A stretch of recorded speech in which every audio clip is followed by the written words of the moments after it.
Hi hello নমস্কার বন্ধুরা, আবার চলে এসেছি আরও একটা নতুন ভিডিও নিয়ে। আমার চ্যানেল ক্রিয়েশন ক্রিয়েটিভিটি, কিন্তু অনিবার্য কারণবশত আমি আমার চ্যানেলের নামটা চেঞ্জ করে আমার নাম মিলি রন্ধনশালা। তাহলে আজকের থেকে তোমরা জানলে আমার চ্যানেলের নাম মিলির রন্ধনশালা। আজকে একটা নতুন ভিডিও নিয়ে এসেছি, যেই ভিডিওটাতে তোমাদেরকে দেখাবো ভোলা ভেটকি একটা রেসিপি দেখাবো। এটা হচ্ছে গন্ধরাজ লেবু দিয়ে ভোলা ভেটকি সাদা কারি। তো কিভাবে করব, মাছটাকে আমি ভালো করে ধুয়ে নিয়েছি। এবার এর মধ্যে আমি মেশাবো আমার, দেখো নিয়েছি আমি আলু কেটে নিয়েছি লম্বা লম্বা করে, নিয়েছি ময়দা, আর তার মধ্যে 2 চামচ ময়দা নিয়েছি, তার মধ্যে দিয়েছি গোলমরিচ, 2খানা পেঁয়াজ কুচানো, 2 টেবিল স্পুন করে আমি আদা রসুন বাটা নিয়েছি, ধনে পাতা, 8টা কাঁচা লঙ্কা এটা নিয়েছি। এটা দিয়ে আমি রান্না করব, আর নুন তো রয়েছে, ঠিক আছে। এবার আমি তেল দিয়ে দিয়েছি কড়াইয়ে, সাদা তেলে রান্না হবে। তেলটা গরম হয়ে গেছে, এবার আমি রান্নাটা স্টার্ট করছি। দেখো ভেটকি মাছটার, ভোলা ভেটকিটার মধ্যে আমি নুন দিয়ে দিয়েছি। দেবো এবার 1 চামচ আদা রসুনের পেস্ট, 1 চামচ হয়নি, আর একটু মিশিয়ে নিচ্ছি। আদা রসুনের পেস্ট দেব। এইবার এই গোলমরিচের গুঁড়ো আর ময়দাটা পুরো এর মধ্যে মিশিয়ে দেব, দিয়ে এটা ভালো করে মেখে নেব, হাত দিয়ে মেখে এবার আমি একটা একটা করে ভাজবো। দেখো এই পেস্টটার সাথে, মাছের সাথে আমি গন্ধরাজ লেবুর রস একটু টিপে দিচ্ছি। হাফ ফালি গন্ধরাজ লেবু নিয়েছি, এটা আমি এই রসের মধ্যে, এই মাছের মধ্যে আমি মিশিয়ে দিচ্ছি, ঠিক আছে। এরপরে আমি একটা একটা করে মাছকে ছাড়বো। এবার মাছগুলো একটা একটা ছেড়ে দিচ্ছি। তেলটা গরম হয়ে গেছে, তো তেলের মধ্যে আমি মাছগুলোকে একটা একটা ছেড়ে দিলাম। তোমরা বাড়িতে ট্রাই করবে এই গন্ধরাজ ভোলা ভেটকির সাদা কারি রেসিপিটা। সাদা কারি কেন বলছি, কারণ এর মধ্যে হলুদ খুবই যৎ সামান্য দেব। আর বন্ধুরা আরেকটা কাজ করবে, সবসময় তেলের মধ্যে না যখন মাছ ভাজবে তখন একটু নুন দিয়ে দেবে, তাহলে তোমাদের তেলটা হাতে মুখে ছিটবে না। এই মাছটা আমি ভেজে নিই, তারপরে আমি পরবর্তী পর্যায়ে আবার তোমাদেরকে দেখাচ্ছি। মাছগুলোর একটা পিঠ হয়ে গেছে, আমি অপর পিঠটা আস্তে আস্তে করে উল্টে দেবো।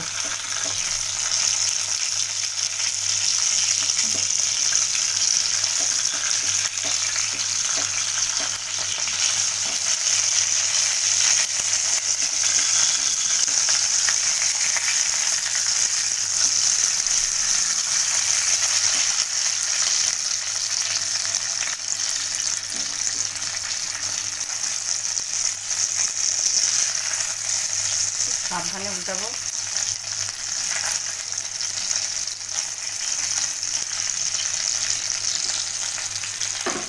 এবার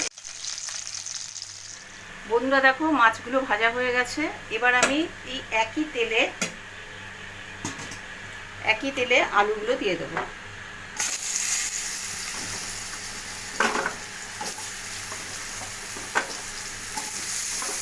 আলুগুলোকে ভেজে নেব।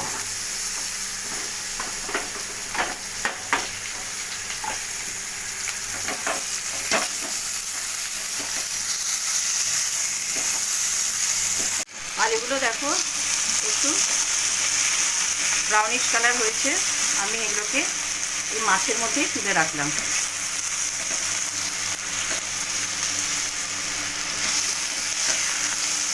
রান্নাটা খুব তাড়াতাড়ি হবে আর খেতেও ভীষণ ভালো হয়। নতুন স্বাদের রান্নাটা করে খেয়ে আমাকে কমেন্ট করে অতি অবশ্যই জানিও যে তোমাদের কেমন লাগলো। বাড়িতে ট্রাই করে নিও।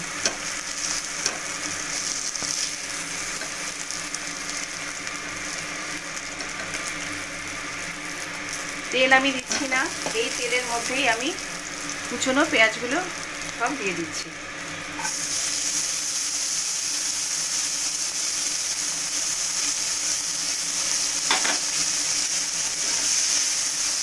দেখো পেঁয়াজটাও বেশ ভাজা ভাজা হয়ে গেছে। এবার আমি এখানে আদা রসুনের পেস্টটা দিয়ে দেব।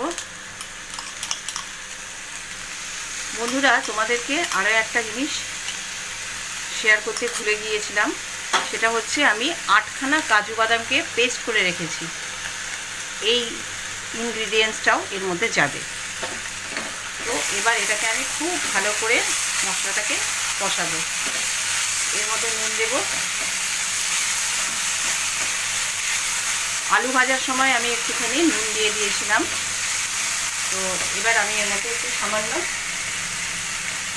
খুব সামান্য, মানে না দিলেই হয়, তাও আমি এই সামান্য এইটুকু আমি হলুদ মেশাবো। আচ্ছা, এবার এটা খুব ভালো করে কষাবো।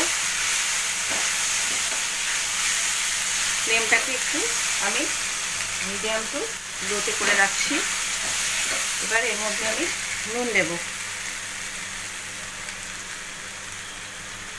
নুনটা প্রয়োজন মতো দেবো, দরকার হলে পরে আবার দিয়ে দেবো। এটা খুব ভালো করে মেশাচ্ছি। মিশিয়ে এবার এর মধ্যে কাজু বাদামের পেস্টটা দিয়ে দিচ্ছি।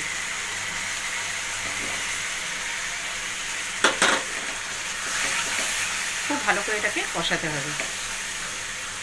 আর এর মধ্যে ভেজে রাখা আলুগুলোকে সব দিয়ে দিচ্ছি।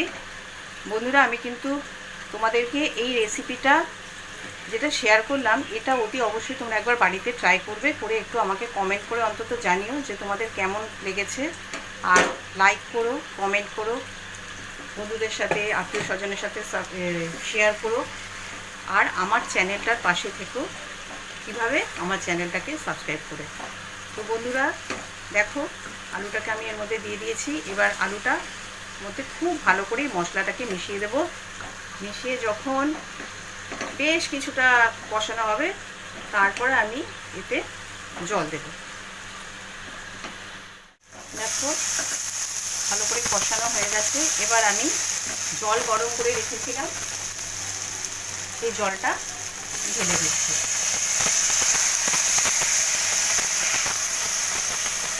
প্রয়োজন মতো জল দেবে, বুঝে জল দেবে। মানে এটা তোমার লাগবে, ধরো এই ঝোলটা তোমার লাগবে, তাহলে তোমাকে জল দিতে হবে আরও একটুখানি। জল দিয়ে দিলাম। জল দেওয়ার পরে এবার আমি কেটে রাখা কাঁচা লঙ্কাগুলো এর মধ্যে মিশিয়ে দেব, দিয়ে একটা ঢাকনা দিয়ে দেব।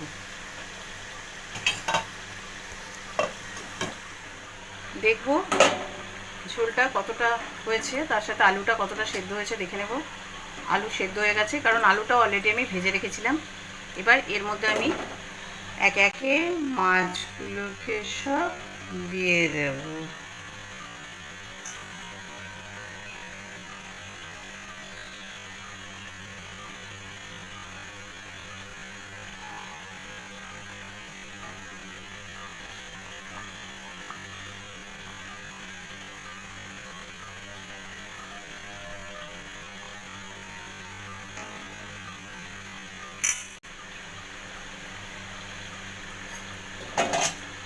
মাছগুলোকে দিয়ে মাছের গায়ে একটু উল্টে পাল্টে দেবো যাতে ঝোলটা লাগে।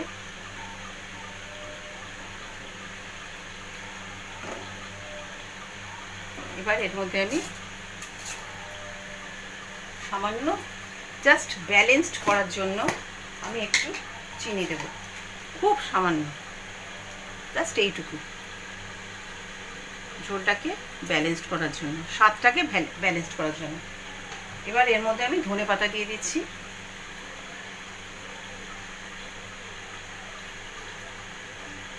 ধনে পাতা দিয়ে দিলাম এর মধ্যে। রান্নাটা আমার কমপ্লিট হয়ে গেছে। এবার আমি গ্যাসটাকে ঢাকনা দিয়ে গ্যাসটাকে অফ করে সার্ভিং বলে সার্ভ করে নেব। যেটা রান্না করলাম সেটা একটু টেস্ট করে তোমাদের সাথে শেয়ার করছি, খেয়ে দেখছি কেমন হয়েছে।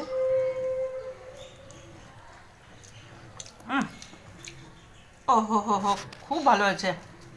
একটু লঙ্কা টিপে নিলাম, ভীষণ ভালো হয়েছে। বন্ধুরা অবশ্যই অবশ্যই করে এই রেসিপিটা তোমরা ট্রাই করবে বাড়িতে, এবং আত্মীয় স্বজন, বন্ধু বান্ধব সবার সাথে শেয়ার করবে। লাইক দিতে ভুলবে না। তাহলে দেখা হচ্ছে পরবর্তী ভিডিওতে। ততক্ষণ পর্যন্ত তোমরা সুস্থ থাকো, ভালো থাকো, টাটা।